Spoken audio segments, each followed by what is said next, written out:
In the cheerful town of Favourville, there lived a boy named Zack. Zack was smart, funny, and full of energy, but he had one big problem: he hated losing. Whenever he lost a game, he would stomp his feet and cross his arms. If he made a mistake, he would blame someone else. His parents tried to teach him about good manners and handling failure, but Zack never listened. He thought, why should I be happy when I lose? Winning is the only thing that matters.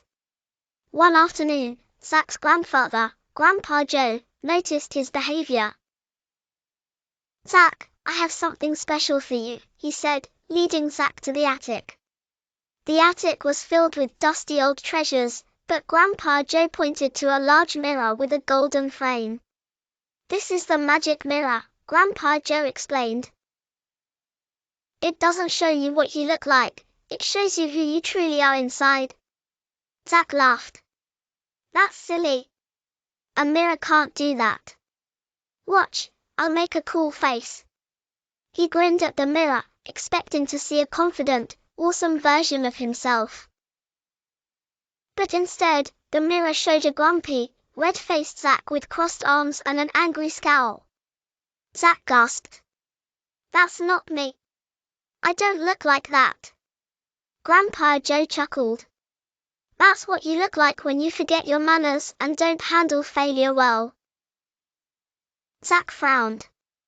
"So, if I act better, the mirror will show me differently?" Grandpa Joe nodded. "Only one way to find out." The next day, Zack had a big soccer game at school.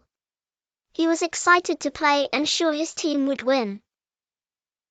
But after a tough match, the other team won by 1 goal. Normally, Zack would have thrown his water bottle and stomped off the field. But then he remembered the magic mirror.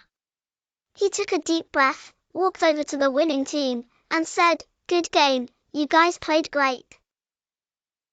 His teammates were shocked. "Wow, Zack! That was really nice of you." That night, Zack ran to the attic and looked into the mirror. This time, the mirror showed him standing tall and smiling. A few days later, Zack entered the school spelling bee. He was sure he would win, until he misspelled the word chocolate. His heart sank as the judge rang the disqualification bell.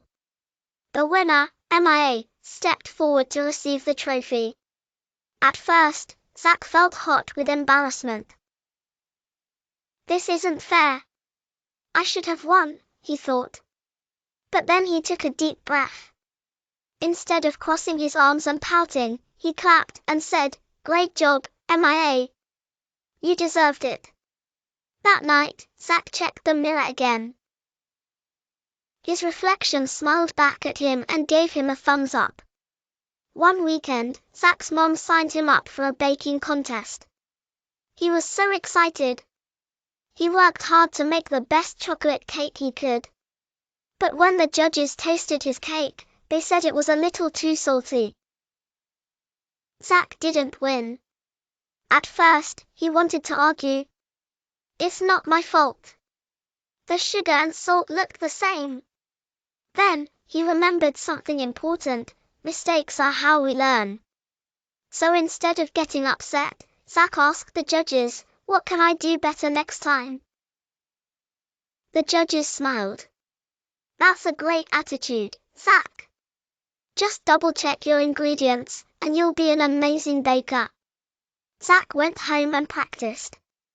A month later, he entered another baking contest, and this time, he won.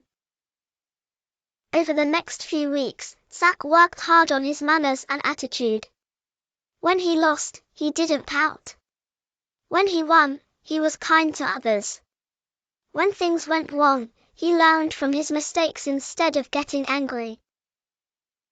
One day, Grandpa Joe asked, "Zack, have you checked the magic mirror lately?" Zack smiled. "I don't need to. I know what it will show me now." And from then on, Zack became known as the boy who played fair, cheered for others, and never let failure stop him. Moral of the story: good manners make you shine brighter than any trophy. Losing is just a step toward getting better. Please like, share and subscribe to my channel. Bye.